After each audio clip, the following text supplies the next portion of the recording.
Hey everybody, welcome back to Project Overflow. Thank you so much for being here. We are actually in the third part of our series on talking about what we learned from the Squid Game. Okay, it's the current Netflix hit. Okay, so if you missed the first two episodes, don't forget to check the link below and link back and watch that because that gives us a flow to what we're talking about today, right? So very interestingly, as we talk about the Squid Game and the lessons that we learn for life, it actually culminates into this thing called money, right? And not just money, but the love of money that really is the thing that makes the entire show, but also reflects our entire life, whether it goes round or it destroys it. So we want to talk more specifically or deeply into this thing called money, right? And how the show actually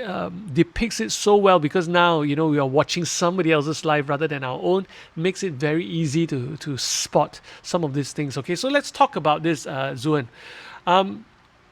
One very important aspect that I learned, okay, is to separate our desires or wants from our needs. So when you learn to separate your wants from your needs, you'll be able to then differentiate, whether you're spending too much time or you are actually giving up, like what we say, greed makes a man blind. Are you really greedy, or that is what you are doing to make ends meet?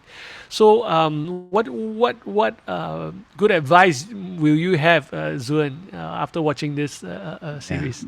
Budgeting sheet, also a budgeting sheet, and also determining we get to choose the lifestyle that we want.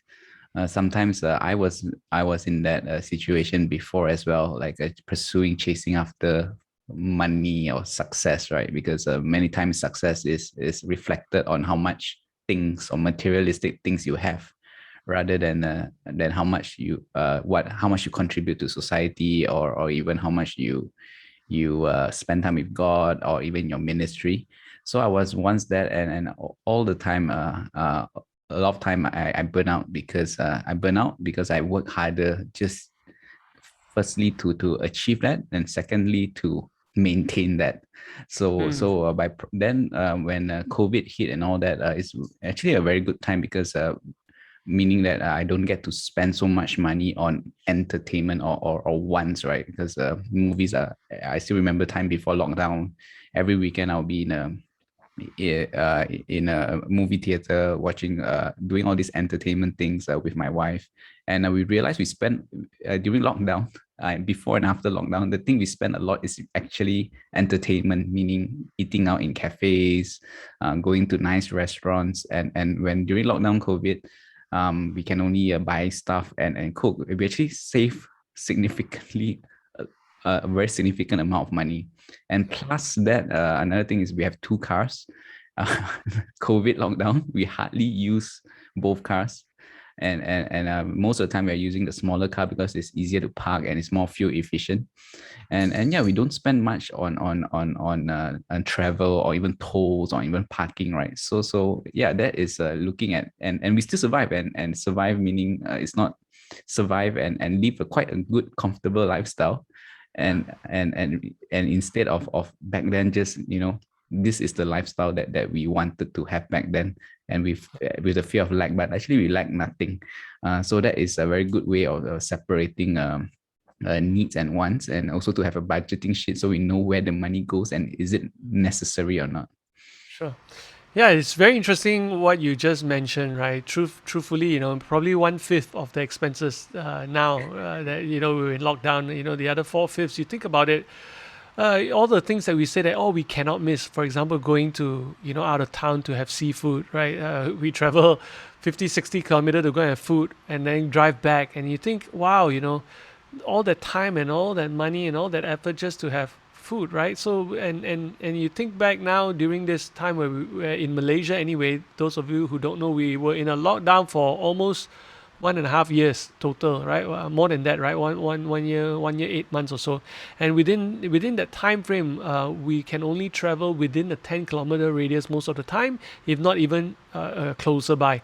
And so within that, we still live Not lacking. That's the amazing thing, right? We didn't lack. Do we long for some of the things to do? Yeah, I think that longing will always be there. But the fact is, we didn't lack, and so yeah, definitely, if we when we learn to actually separate what is actually need and what is actually want, then there probably be a lot of excess cash around for us to do the things that we need to do. So let's talk about it a little bit more. Let's look at the next one, right? The next one here that we written down. Now, if you're wondering where we got this one, I just want to make mention to Camille Eusebio and also Features Desk MD from page one .ph and also ph.theasianparent.com. Okay, so we want to thank them because I actually curated some of the points that they say. Some of them I didn't agree with, but or it wasn't as important to us when we were talking about the project overflow and money. And so I borrowed some of these points. And so one of the points was prioritizing earning rather than spending now. That's controversial by itself, but I would like to know what Zuan thinks. Zuan, what do you think? Yeah. By now, I mean, like in my situation, it's like now cutting down on spending and also especially holidays, right? So that is the one a very That's a major one. big spending. Where the bulk of the why we work for as well. We work, we save so that we can end of the year we'll take a long big holiday and spend tons of cash there as well, just to recuperate the hours that we work, right, to make it worth it. And now looking at things uh, differently, because now the lifestyle has changed by force in a way, because of lockdown. It's actually a good time, because I realized instead of just saving a lot of money, we spend our time at home as well. There's a lot of time because we don't travel around that much, and that is the time that we can. For me, is I take a look at, okay, there are certain things. That's where a lot of businesses pivot as well. So it actually is a good time to look at how do we produce income, right? And if the way that we are earning or producing income is very analog or very traditional. That is also why most business are affected. So for me, I'm taking this time to look at ways, if a lockdown does happen again, or we cannot go out and trade or do business like usual. What are the other ways that we can actually secure our income? And for me, it's also, I'm thinking constantly, how can I not rely on one income stream, and to maximize the other income streams while with the time I have on hand. So that is my take. Yeah, I think yeah, again, very interesting what you've just said, right? Prioritizing your earnings rather than your spending. I think thinking back as I read this, kind of a learning from the movie, right?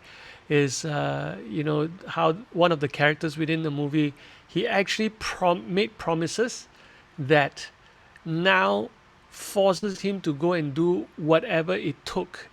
Sounds great, but actually, when you watch the show, whatever it takes sometimes maybe even more hurtful. And the other is, by the time we make it happen, the main important point may have already been gone or disappeared.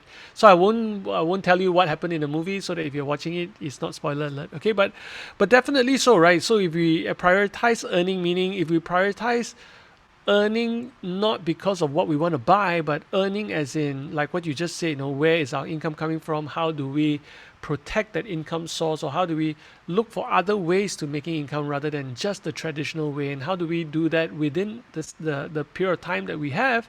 In terms of the 24 hours that everybody have. Why do some people make more money? Because they diversify, or they do a little bit more, or they allow their money to work for them. Okay, so if you don't know all this, some of these things that we are talking about, please look back at the channel, because we've got videos out there that talk about this. But if you've got any question, don't forget to ask your questions as well, right? So we want to talk about one last one here.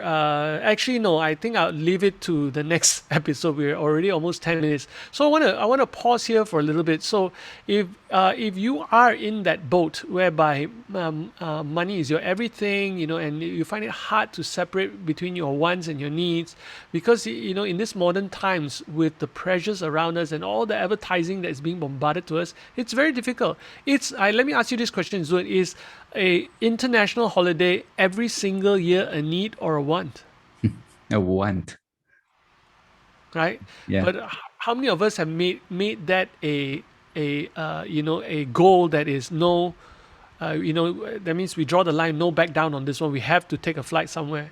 How many of us have made that our life priority? I'm not sure about our audiences, but definitely that was one of the goals that we set. Right, 2 international holidays and 2 local holidays a year. That was our goal as a family, and we actually did that for many years of our lives. And with this lockdown, we realized that doing all this holidays and all this didn't do one thing, didn't help us to know our family members better. So it actually defeats the purpose, so to speak, right? So guys, so if you are finding it difficult, do let us know what you think about this two the 3 points that we made, right? Money is not everything. Separate your wants from your needs, and also prioritize your earnings rather than your spending.